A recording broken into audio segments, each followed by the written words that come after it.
আজকে একটা বিরিয়ানি রান্না করব। সবসময় তো আমরা একরকম করে খাই। তা আজকে আমি একটু অন্যভাবে বিরিয়ানিটা রান্না করব। অন্যভাবে রান্না করব। আসসালামু আলাইকুম। সবাই কেমন আছেন? আলহামদুলিল্লাহ ভালো আছি। যে যেখান থেকে দেখছি সবাইকে শুভেচ্ছা। আমি যখন ভিডিওটা করি আমার এখানে কারেন্ট ছিল না। তারপরে ওয়েদার অনেক খারাপ ছিল, অন্ধকার হয়ে গিয়েছিল। তারপরে আমি ভিডিওটা এইজন্য ভালোমতো নিতে পারিনি। তো যাই হোক, এখানে আমি পেঁয়াজ বেরেস্তার তেলটা নিয়েছি আর 1.5 কেজি মাংস নিয়েছি। 1.5 কেজি মাংস থেকেও বেশি হবে নিয়েছি।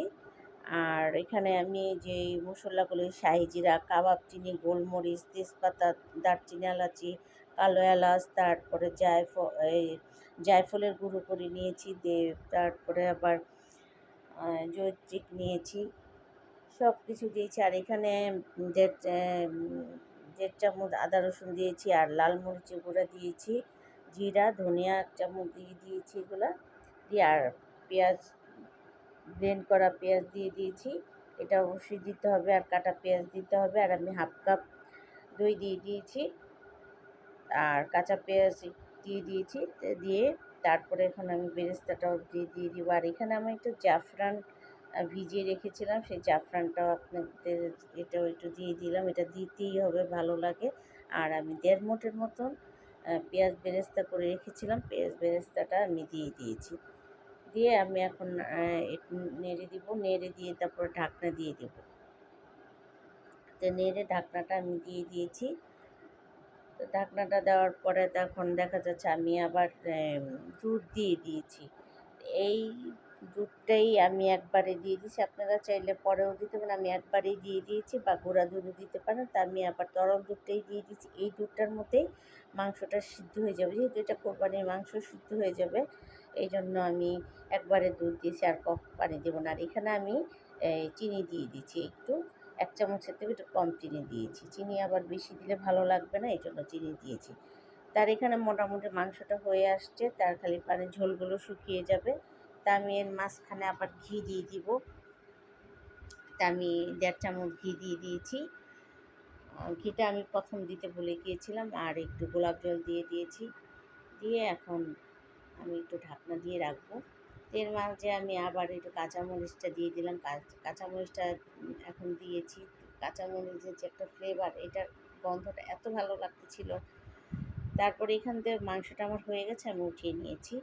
আর এখানে আমি ওই বেরেস্তার তেলটা দিয়ে পোলাওটা রান্না করবো। যে কোনো জিনিসে আপনি বেরেস্তা যে তেলটা থাকে এটা দিয়ে রান্না করলে খুবই মজা লাগে। তো এখানে আমি আবার 1.5 চামচ মানে পেঁয়াজের মধ্যে 1.5 চামচ ঘি দিয়ে দিয়েছি। তো এখানে আমি আবার আদা রসুন, তার তেজপাতা আর দারচিনি এলাচটা দিয়ে দিয়েছি। আর তেলটা আমি এখানে কম দিয়েছি, কারণ মাংসর মধ্যে অনেক তেল আছে, এই জন্য আমি তেলটা বেশি এখানে দিইনি। বেশি তেল হলে খেতে ভালো লাগবে না।